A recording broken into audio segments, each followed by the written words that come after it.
TET परीक्षा 2026 12 दिवसाचे planning pattern कसा आहे, त्याचबरोबर तयारी कशी करावी, या राहिलेल्या दिवसामध्ये परिपूर्ण तयारी करण्यासाठी संपूर्ण मार्गदर्शन आपण या व्हिडिओच्या माध्यमातून घेऊन येत आहोत।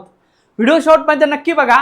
या व्हिडिओच्या माध्यमातून परीक्षा पॅटर्न, त्यानंतर परीक्षेची असणारी महाराष्ट्र राज्य परीक्षा परिषदेअंतर्गत ही राबवली जाणारी ही जी काही परीक्षा आहे, या परीक्षेचे स्वरूप कसे असणार आहे, या परीक्षेची शेवटच्या दिवसामध्ये तयारी कशी करायची, शेवटच्या दिवसामध्ये आपण अशी कशी तयारी करायची की ज्यातून आपला स्कोर 100+ गेला पाहिजे आणि ही टीईटी परीक्षा जी आहे ती सर्व शिक्षक मित्रांसाठी आणि शिक्षक मैत्रिणींसाठी जी अवघड वाटणारी परीक्षा आहे कशी सोपी करता येईल आपल्याला, ते आपण या व्हिडिओच्या माध्यमातून बघणार आहोत।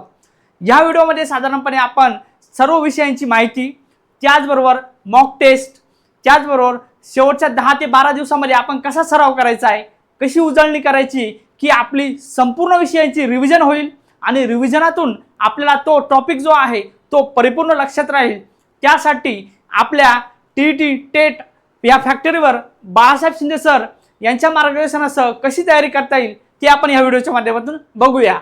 व्हिडिओकडे जाण्यापूर्वी मात्र आपल्याकडे शिक्षक पात्रता परीक्षा टीईटी 2026 गुरुवर्य 1.0 बॅच आणि जे शिक्षक आहेत, आपले शिक्षक बांधव आहेत, त्या बांधवांसाठी महागुरु बॅच आपल्याकडे सुरू आहे।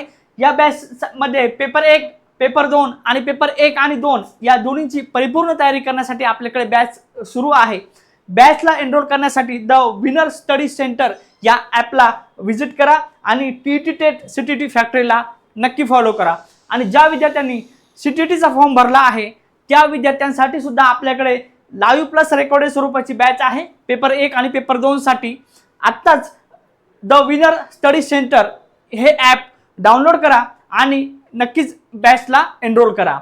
आपण येऊया आपल्या मूळ मुद्द्याकडे। आपण बघूया टीईटी परीक्षा 2026 अंतिम 12 दिवस जे आहेत, या 12 दिवसांचे कशा पद्धतीने आपल्याला नियोजन करता येईल आणि त्याचबरोबर आपण जर बघितलं की आपल्याला घवघवीत यश मिळवण्यासाठी, म्हणजे ही जी काही टीईटीची परीक्षा आहे ती आपल्याला 2028 पर्यंत आपल्याला पात्र करायची आहे। ऑगस्ट 2028 पर्यंत आपल्याला ही परीक्षा पात्र व्हायची आहे आणि या परीक्षेचा मास्टर स्टडी प्लॅन आपण या व्हिडिओच्या माध्यमातून बघणार आहोत। त्याचबरोबर साधारणपणे परीक्षार्थी जे आहेत त्यांनी कशा पद्धतीने रणनीती करायची आहे, शेवटच्या दिवसामध्ये कशा पद्धतीने सराव करायचा आहे ते आपण पाहूया। 12 दिवस राहिलेले आहे, पेपर अगदी जवळ आलेला आहे। आपण जर बघितलं की 28 तारखेला रविवारी हा पेपर असणार आहे आणि या पेपरमध्ये साधारणपणे एकूण 150 प्रश्न असणार आहे, 150 गुण असणार आहे। अशा पद्धतीने 150 प्रश्न, 150 गुण आणि साधारणपणे आपण जर बघितलं की 2.5 तासाचा वेळ म्हणजेच 150 मिनिटं असणार आहे। प्रत्येक प्रश्नासाठी आपल्याकडे 1 मिनिट असणार आहे। पेपर 1 साधारणपणे आपण जर बघितलं, पेपर 1 मध्ये बालमानसशास्त्र आहे, भाषा 1 आहे, भाषा 2 आहे, त्यानंतर गणित आहे आणि परिसर अभ्यास आहे। हे सर्व विषय 30-30 मार्काला आहे। अनुक्रमे जर आपण विचार केला की भाषा 1 आपली मराठी असेल, भाषा 2 आपली एकतर इंग्लिश असेल किंवा हिंदी असेल, अशा स्वरूपात गणित, परिसर अभ्यास, अशा पद्धतीने 30 प्रश्न 30 गुणांप्रमाणे आपला हा पॅटर्न असणार आहे पेपर 1 वाल्यांसाठी। आपण जर हे सर्वांना माहितीच आहे, परंतु एकदा उजळणी म्हणून सांगतोय की पेपर 2 साठी जर आपण बघितलं बालमानसशास्त्र आहे, त्यानंतर भाषा 1 जी मराठी असेल, भाषा 2 एकतर हिंदी असेल किंवा इंग्रजी असेल। त्याचबरोबर आपण जर बघितलं की जे विद्यार्थी सायन्सचे आहेत त्यांनी साधारणपणे गणित आणि विज्ञान हे निवडलेले असेल आणि त्याचबरोबर जे विद्यार्थी आर्ट्स फॅकल्टीचे आहे त्यांनी सामाजिक शास्त्र हा विषय निवडला असेल। 30 मार्क 30 मार्क 30 मार्क आणि 60 मार्क असा 150 मार्कांचा हा पेपर असणार आहे आणि या पॅटर्ननुसार आपण साधारणपणे आत्तापासून आपण अभ्यास करतच आलेला आहात। जे विद्यार्थी आहेत ते साधारणपणे, काही विद्यार्थी असे आहेत की 1 वर्षापासून तयारी करतात, काही विद्यार्थी 6 महिन्यापासून तयारी करतात, काही विद्यार्थी गेल्या 2 महिन्यापासून जशी ॲड आलेली आहे तेव्हापासून तयारी करतात आणि काही आपले जे शिक्षक बांधव आहेत ते जनगणनेमध्ये साधारणपणे व्यस्त असतील, त्याचबरोबर इतर फॅमिली फंक्शनमध्ये व्यस्त असतील, त्यांना वेळ मिळाला नसेल, तर त्यांनी कशा पद्धतीने तयारी करावी ते आपण पाहूया। हा झाला पॅटर्न। या पॅटर्ननुसार आपल्याला संपूर्ण पेपर 1 आणि पेपर 2 आपल्याला या ठिकाणी द्यायचा आहे। आपण जर पुढे जर बघितलं की जर आपल्याला ज्या विद्यार्थ्यांनी अभ्यास केलेला आहे, अभ्यास तर सर्वांनी केलेला आहे, सर्वांनी फॉर्म भरलेला आहे म्हणजे अभ्यास केलेला आहे, जे आपले गुरुवारी शिक्षक बंधू आहेत, जे आपले TET CTET ची तयारी करणारे विद्यार्थी आहेत, ज्यांचं DED झालेलं आहे, BEd झालेलं आहे, त्या सर्वांनी आपल्या प्लॅटफॉर्मच्या माध्यमातून किंवा इतर अकॅडमीच्या माध्यमातून तुम्ही तयारी केलेली असेल, पण सर्वांसाठी साधारणपणे सर्वसमावेशक तयारी करण्यासाठी आपल्याकडे या फॉर्म्युल्यानुसार म्हणजे एक एक आपल्याकडे नियोजन असलं पाहिजे आणि त्या नियोजनातून आपल्याला शेवटचा घाव कसा घालता येईल आणि आपली ही TET परीक्षा आपल्याला कशी क्रॅक करता येईल हे आपण साधारणपणे आपण समजून घेतलं पाहिजे। शेवटी आपण जर बघितलं की आपण जो आतापर्यंत जो काही अभ्यास केलेला आहे त्या अभ्यासाची उजळणी सर्वात महत्त्वाची आहे, म्हणजेच रिव्हिजन। आपण तर पुस्तक पण वाचले, आपण नोट्स पण काढलेले आहेत, त्याचबरोबर आपण खूप सारे टेस्ट पण सोडवले आहे, पण त्या सर्वांची उजळणी सर्वात महत्त्वाची आहे। अभ्यास सुरू करण्यापेक्षा, नवीन पुस्तक वाचण्यापेक्षा जो काही आपला अभ्यास झालेला आहे तो 100% होण्यासाठी आपल्याला उजळणी सर्वात महत्त्वाची आहे, म्हणजे रिव्हिजन करणं सर्वात महत्त्वाचं आहे। मग ते कोणती उजळणी म्हणता येईल? गणिताची सूत्र असेल, त्याचबरोबर मानसशास्त्रामधील शास्त्रज्ञ असेल त्यांची व्याख्या कोणती आहे, त्या शास्त्रज्ञांनी मांडलेले सिद्धांत कोणते आहे, त्याचबरोबर मराठीचं साधारणपणे ग्रामर असेल, त्या ग्रामरचे काही नियम असतात, त्यानंतर इंग्लिश असेल त्यामध्ये सिनोनिम्स, ॲनाटॉमीज, अशा पद्धतीने इंग्रजी ग्रामर असेल। त्याचबरोबर आपण जर बघितलं की परिसर अभ्यासामध्ये आपल्या काही कन्सेप्ट असतील, काही महत्त्वाचे घटक असतील, विज्ञान, इतिहास, भूगोल, त्याचबरोबर साधारणपणे गणित या विषयामध्ये साधारणपणे आपल्याला भूमितीचा, बुद्धिमत्तेचा, या सर्व विषयांची आपल्याला उजळणी करावी लागते। कारण एक सूत्र आहे वर्तुळाचे क्षेत्रफळ म्हणजे काय, तर त्या वर्तुळाचे क्षेत्रफळ आपल्याला काढण्यासाठी आपल्याला त्याचे सूत्र माहिती असले पाहिजे। त्याचबरोबर पायथागोरसचे प्रमेय काय आहे, अशा आणि अनेक प्रश्नांची उत्तरे आपल्याला लक्षात राहण्यासाठी ऐन परीक्षेच्या वेळी आपल्याला रिव्हिजन ही सर्वात महत्त्वाची आहे। म्हणून आता राहिलेल्या दिवसामध्ये आपण या आपल्या 10 ते 12 दिवसाच्या कालावधीमध्ये आपण रिव्हिजन करणं खूप महत्त्वाचं आहे।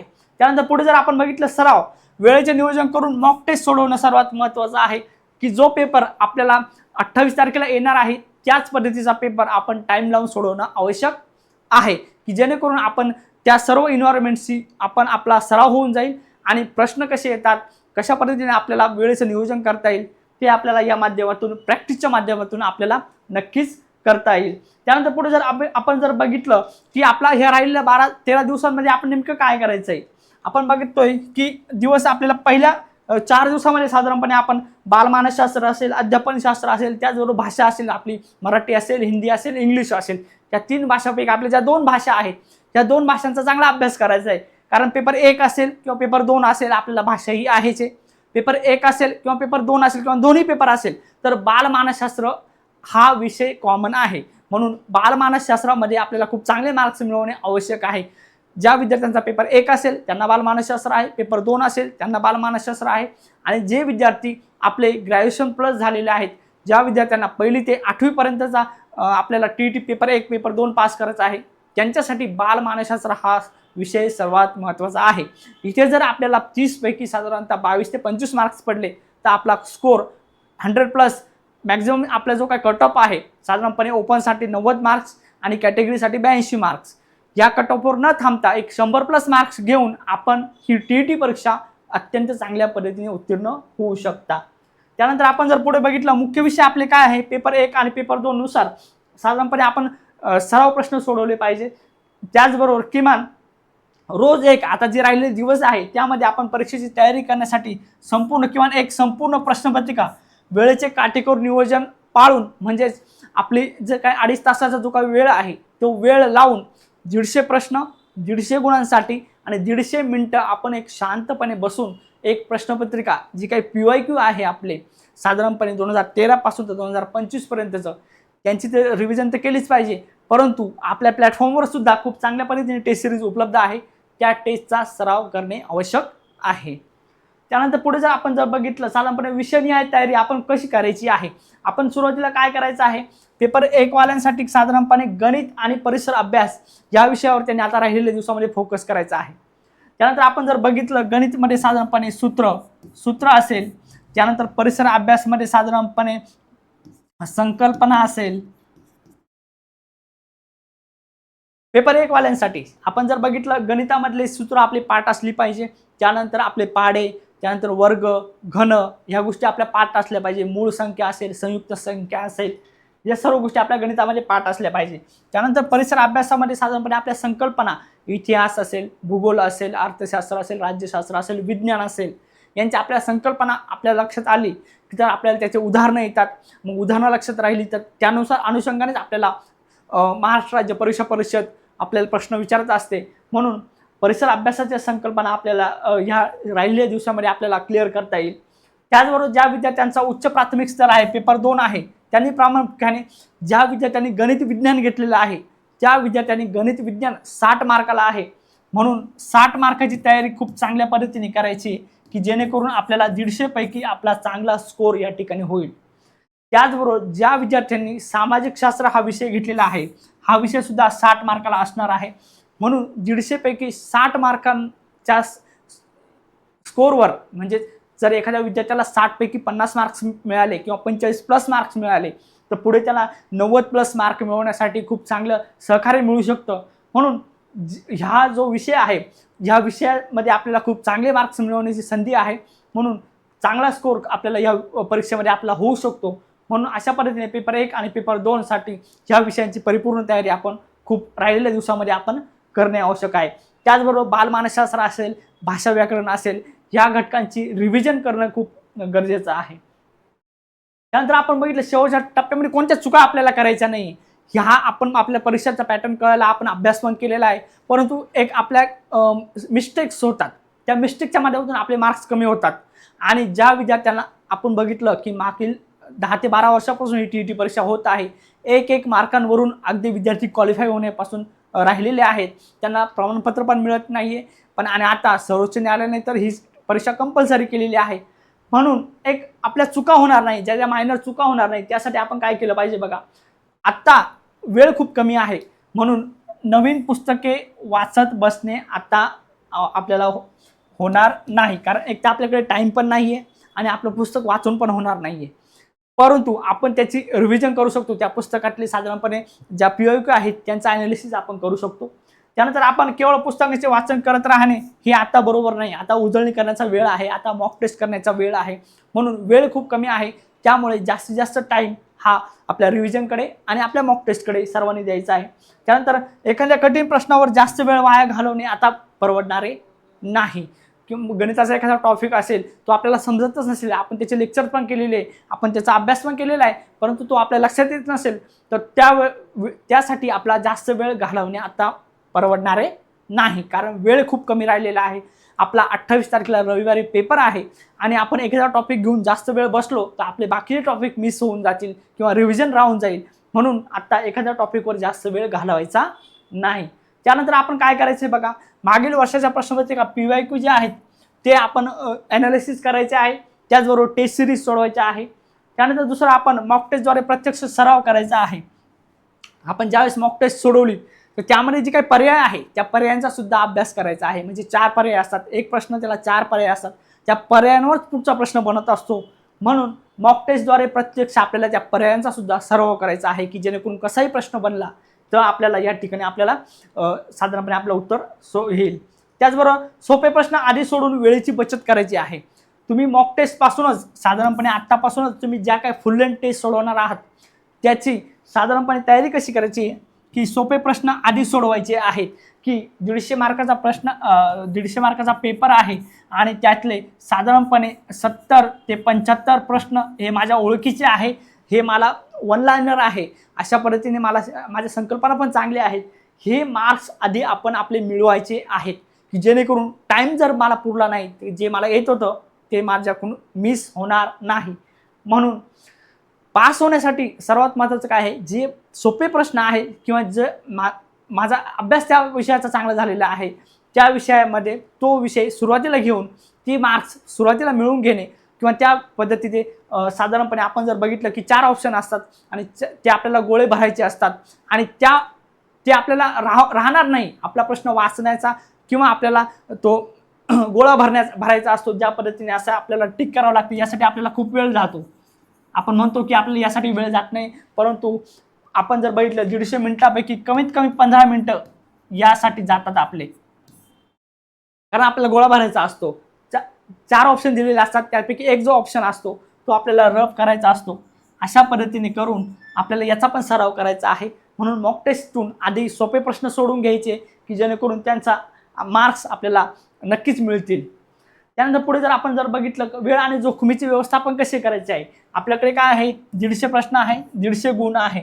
म्हणून आपल्याला 150 मिनिटांमध्ये आपल्याला या परीक्षेमध्ये आपल्याला निगेटिव्ह मार्किंग नसणार आहे, निगेटिव्ह मार्किंग नसणार आहे म्हणून आपले 150 मिनिटांमध्ये बरोबर 150 प्रश्न सोडवून झाले पाहिजे, कारण या परीक्षेमध्ये निगेटिव्ह मार्किंग नाही।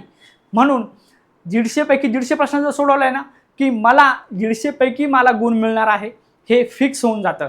जर एखाद्या विद्यार्थ्याने साधारणपणे 135 प्रश्न सोडवले आणि जर 15 प्रश्न सोडवायचे राहिले तर त्या विद्यार्थ्याला 135 पैकी मार्क्स मिळणार आहे, त्या विद्यार्थ्याला 150 पैकी मार्क्स मिळणार नाही।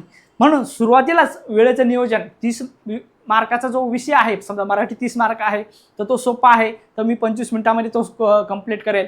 गणित थोडंसं मला अवघड जातं किंवा मला कॅल्क्युलेशन करायचे तर मी काय करेल, गणितासाठी कमीत कमी 35 मिनिटं कसे मला उरतील अशा पद्धतीने मी तयारी करेल। म्हणून भाषाविषय जे आहेत ते खूप सोपे असतात, एकदा वाचल्यानंतर आपल्याला त्यामध्ये उत्तर देता येतं। त्याचबरोबर परिसर अभ्यास असेल किंवा सामाजिक शास्त्र असेल हे वाचल्यानंतर आपल्या लक्षात येतं, म्हणून त्यांचा वेळ वाचवायचा आहे। अशा पद्धतीने आपण जर वेळ वाचवला तर जे अवघड विषय, अवघड म्हणण्यापेक्षा ज्या विषयाला कॅल्क्युलेशन करायचं आहे, समजा गणित असेल किंवा विज्ञान असेल, विज्ञानाचे काही फॉर्म्युले असतात, अशा विषयांना आपल्याला वेळ नक्कीच पुरतो।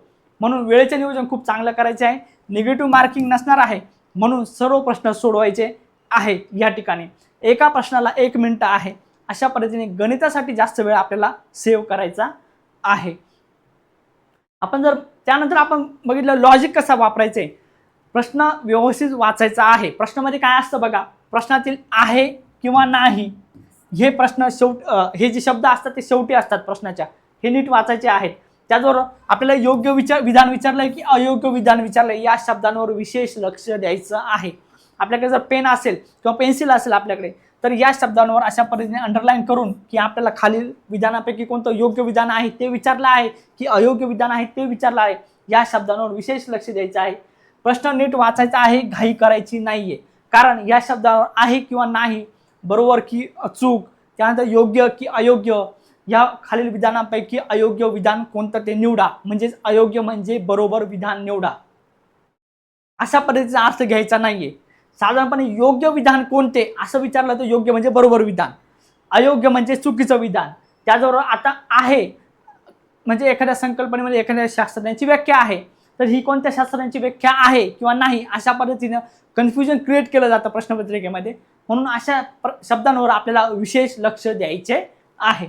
म्हणजे अचूक उत्तर माहीत असताना सुद्धा जर शब्दापर्यंत आपण पोहोचलो नाही तर आपल्याला आपलं उत्तर चुकू शकतं, म्हणजे आपल्याकडे मिस्टेक होऊ शकतात आणि मिस्टेक झाल्यामुळे एक मार्क आपला कमी होऊ शकतो। म्हणून या प्रश्नांकडे आणि प्रश्नांबरोबर त्या शब्दांकडे सुद्धा आपण लक्ष द्यायचं आहे। त्यानंतर आपण जर पुढे बघितलं की आपल्याकडे 4 ऑप्शन असतात, या 4 ऑप्शनमध्ये अशा पद्धतीने आपल्याला हा ऑप्शन रब करायचा असतो। याची सुद्धा प्रॅक्टिस सर्व विद्यार्थ्यांनी करायची रोज डेली बेसिसवर। अशा पद्धतीने हा पूर्ण रकाना जो आहे तो आपल्याला रब करायचा असतो। कुणीही असं फुली मारायची नाहीये किंवा अशी फुली मारायची नाहीये किंवा असं सर्कल करायचं नाहीये, अशा पद्धतीने पूर्ण रकाना जो आहे तो रब करायचा आहे। आणि आता यामध्ये पर्याय कसा आपल्याला ऑप्शन एलिमिनेशन पद्धत काय आहे, स्मार्ट पद्धत वापरायची। साधारणपणे जर एखादा प्रश्न असेल त्या प्रश्नांच्या पैकी 4 पर्याय दिलेले आहेत, 4 पर्यायामध्ये साधारणपणे अचूक उत्तर माहीत नसल्यास काय करायचं आहे, जे 2 पर्याय नक्की चुकीचे आहेत त्यांना आधी आपण बाजूला काढायचे आहे। म्हणजे आता सी आणि डी चुकीचा आहे म्हणून ए आणि बी मध्येच आपण आपला साधारणपणे तर्क लावायचा आहे। म्हणजे उरलेल्या 2 पर्यायातून योग्य उत्तर निवडण्याची शक्यता ही 50% असते। म्हणून ही 2 उत्तरं आहे नाहीच आहे आपल्याला माहिती आहे, मग या दोन्हीपैकी कोणती असणार आहे तर त्याची आपल्याला साधारणपणे 50% शुअरिटी येत असते। आणि यातून आपण जर एखादा ऑप्शन जर निवडला तर त्या पद्धतीने तो मार्क्स आपल्याला नक्की मिळण्याची शक्यता खूप चांगली असते। म्हणून ऑप्शन एलिमिनेशन पद्धतीनुसार आपण जर चांगला सराव केला किंवा चांगल्या पद्धतीने आपण तर्क लावला तर आपला मार्क्स नक्की आपल्याला मिळू शकतो। म्हणून अशा पद्धतीने सुद्धा राहिलेल्या 10 ते 12 दिवसामध्ये तुम्ही तयारी करायची आहे। बालमानसशास्त्र या विषयामध्ये साधारणपणे काय महत्त्वाचे बघा, बालमानसशास्त्र हा विषय पेपर 1 ला पण आहे, पेपर 2 ला पण आहे। म्हणून बालमानसशास्त्र या विषयामध्ये बरोबर उत्तर आहे साधारणपणे काय करायचं आहे, स्टुडंट म्हणजे शिक्षक आणि विद्यार्थ्याचं नातं कसं आहे, त्यांचं शिक्षण कसं व्हावं, बालमानसशास्त्र म्हणजे त्यांचं मानसशास्त्र कसं आहे, आणि अध्यापनशास्त्र म्हणजे शिक्षकांचं अध्यापनशास्त्र आणि बालकाचं मानसशास्त्र या रिलेटेड स्टुडंट साधारणपणे कशा पद्धतीने आहे, स्टुडंटला मध्यस्थी ठेवून विद्यार्थी केंद्रित प्रश्न आपल्याला विचारले जातात की तुम्ही या ठिकाणी काय कराल, तुम्ही शिक्षक असाल तर तुम्ही विद्यार्थ्यांना कशा पद्धतीने समजवाल, असे प्रश्न आपल्याला विचारले जातात. म्हणून समजावून सांगणे, प्रोत्साहन देणे, संधी देणे अशा पद्धतीने विद्यार्थ्यांना एक पॉझिटिव्ह अँगलने आपल्याला उत्तर द्यायचं असतं, परंतु निगेटिव्ह अँगल या ठिकाणी ठेवायचा नाही आहे किंवा शिक्षा देणे किंवा रागावणे विद्यार्थ्यांना, त्याचबरोबर शिक्षकांचे विद्यार्थ्यांना दोष देणे अशा पद्धतीने जी काही चुकीचे शब्द असतात ती उत्तरं नेहमी अयोग्यच असतात. बालमानसशास्त्रामध्ये पॉझिटिव्ह अँगलने जर तुम्ही साधारणपणे परीक्षा दिली किंवा बालक आणि शिक्षक यांचं नातं कसं असतंय, त्यांच्या शिक्षण जे काही सहज शिक्षण आहे या सहज शिक्षण व्यवस्थेमध्ये साधारणपणे तर तुम्ही पॉझिटिव्ह अँगलने जर बालमानसशास्त्राची उत्तरं दिली तर नक्कीच तुमचे 3 ते 4 मार्क नक्की वाढलेले आपल्याला दिसून येतील. अशा पद्धतीने बालमानसशास्त्र या विषयाची तयारी करायची आहे. त्यानंतर अंतिम मास्टर आपण काय केलं पाहिजे बघा, आता आपण राहिलेल्या दिवसामध्ये नवीन वाचन आपल्याला करायचं नाहीये. त्याचबरोबर PYQ जे आहेत 2013 पासून 2025 पर्यंत आपले PYQ आपण ॲनालिसिस करायचे आहे, त्यांची रिव्हिजन करायची आहे. साधारणपणे आपण जर बघितलं PYQचा परिपूर्ण अभ्यास आपल्याला करायचा आहे, कारण त्याच पॅटर्ननुसार आता काही विद्यार्थी असं म्हणते की 2013 पासून सर्व PYQ बघायचे का, आमच्याकडे वेळ नाही. त्या विद्यार्थ्यांनी काय करायचं आहे, 2021 असेल, 2022, 23, 24 म्हणजे या मागच्या 3 वर्षाच्या प्रश्नपत्रिका आहे साधारणपणे 2021 असेल, 24 असेल, 25 असेल, या 3 वर्षाच्या प्रश्नपत्रिकांची रिव्हिजन करायची आहे. त्यांचं त्या सर्व PYQ आहे त्यांचं ॲनालिसिस व्यवस्थित करायचं आहे, कारण पॅटर्न तोच फॉलो होणार आहे. 2021 असेल, 2024 असेल, 2025 असेल. ज्या विद्यार्थ्यांना पूर्ण PYQ शक्य नाही त्या जर पूर्ण केले तर अगदी बेस्ट, खूप चांगली गोष्ट आहे. परंतु ज्या विद्यार्थ्यांना खूप कमी वेळ वाटतो आहे अशा विद्यार्थ्यांनी किमान 2021 असेल, 2024 असेल, 2025 असेल या TET एक्झामची साधारणपणे PYQ असतील, या PYQची रिव्हिजन आणि त्याचं ॲनालिसिस करणं खूप महत्त्वाचं असणार आहे. त्याचबरोबर वेळेचे नियोजन आपल्याला 150 प्रश्न 150 मिनिटं असणार आहे, आपण बघितलं आहे. त्याचबरोबर सर्व प्रश्न सोडवणे आवश्यक आहे. माझा पेपर कव्हर झाला पाहिजे. सुरुवातीपासूनच मी सोपे विषय घेऊन साधारणपणे माझा पेपर 150 मार्काचा 150 मिनिटांमध्ये कव्हर झाला पाहिजे. निगेटिव्ह मार्किंग या ठिकाणी कोणते नसणार आहे, त्यामुळे घाबरण्याचं कारण नाही. त्याचबरोबर प्रश्नांचे लॉजिक आणि पॉझिटिव्ह पेडॉलॉजी साधारणपणे सकारात्मक दृष्टिकोन आपला असला पाहिजे. एक माझा आत्मविश्वास आहे की मी आता TET पास होणारच आणि त्याचबरोबर माझा पूर्ण वेळेमध्ये पेपर कंप्लीट होणार आहे आणि मी TET पास होणार आहे. या अप्रोचनेच तुम्ही आता इथून पुढे 10 ते 12 दिवसांची तयारी करायची आहे. अशा पद्धतीने जर स्वतःवर आत्मविश्वास जर ठेवला तर सर्व विद्यार्थी, शिक्षक मित्र ही परीक्षा सहज पास होऊ शकतात. आणि मागील जर रिझल्ट जर बघितला आपण 2025चा, नक्कीच TETचा निकाल खूप चांगल्या पद्धतीने लागलेला आहे. निकालाचा टक्का पण वाढलेला आपल्याला दिसून येतो. त्यानंतर पुढे जर आपण बघितलं साधारणपणे मॉक टेस्ट सोडवण्यासाठी काय करायचं आहे, आता बघा मॉक टेस्ट सोडवण्यासाठी प्रथम वेळ सेट करायची आहे. 150 मिनिटाचा टायमर लावून पेपर सोडवायचा आहे. त्याचबरोबर परीक्षेचं वातावरण तयार करायचं आहे. आपण घरी बसलेलो आहे, एक टेबल खुर्चीवर बसलेलो आहे किंवा कुठे आपण आहात घरामध्ये, तर शांत जागा निवडायची आहे. त्याचबरोबर मध्येच अजिबात उठायचं नाही. आपला जो पेपरचा जो टायमिंग आहे, जो काय 10 वाजता 10:30 वाजता 10:30 ते आपला 1 असेल आणि दुपारचा जो 2:30 ते किंवा 5 असेल, ह्याच टायमिंगमध्ये पेपर 1 आणि पेपर 2 मॉक टेस्ट द्यायच्या आहे, की जेणेकरून पुढच्या 10 ते 12 दिवसामध्ये मला त्या एन्व्हायरमेंटची सवय होईल, की मला असं समजेल की अरे हे तर माझं रोजचं काम आहे. मी रोज सकाळी मॉक टेस्ट द्यायचो पेपर 1ची, त्यानंतर मी पेपर 2ची मॉक टेस्ट दुपारी द्यायचो.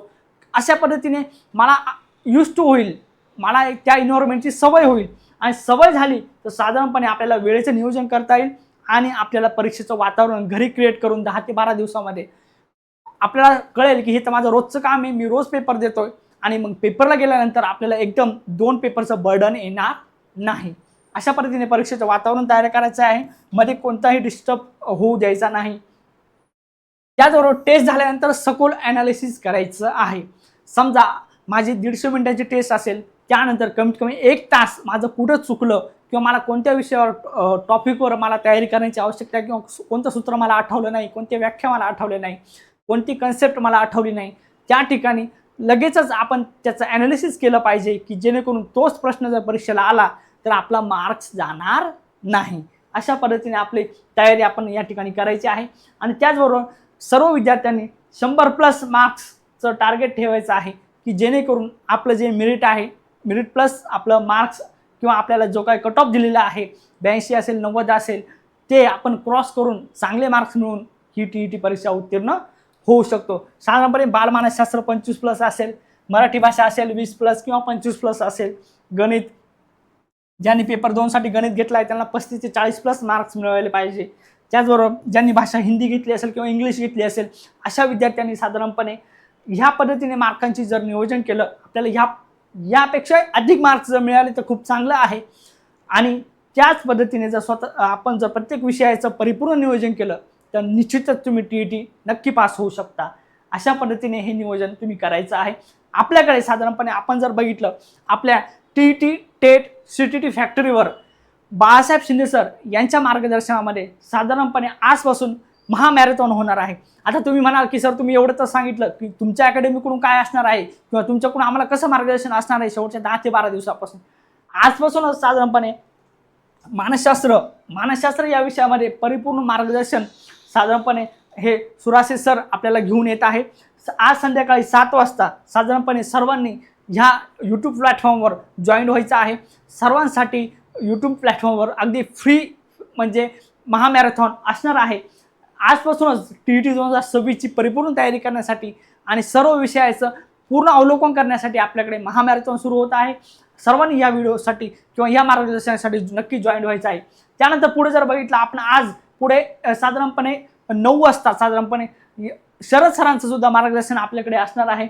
आज महामॅरेथॉन अंकगणित या विषयाशी की जो विषय आपल्याला साधारणपणे थोडासा भीतीदायक वाटतो किंवा जे शिक्षक आहेत त्या शिक्षकांसाठी वेळ कमी झालेला आहे त्यांनी हे मॅरेथॉन जरी केले, काही विद्यार्थी तर असे म्हणत होते मागे की आम्ही फक्त मॅरेथॉनचे लेक्चर केले, अभ्यास केलेला होता, परंतु मॅरेथॉन केल्यामुळे आम्हाला नक्कीच फायदा झाला आणि मॅरेथॉनमुळे आमचा कन्सेप्ट पण क्लिअर झाल्या, आमचा आत्मविश्वाससुद्धा खूप चांगल्या पद्धतीने वाढला. अशा पद्धतीने अंकगणित या विषयाचं परिपूर्ण मार्गदर्शन शरद सर घेऊन येत आहे. अशा पद्धतीच्या या प्लॅटफॉर्मच्या माध्यमातून तुमची खूप चांगली तयारी या ठिकाणी होऊ शकते.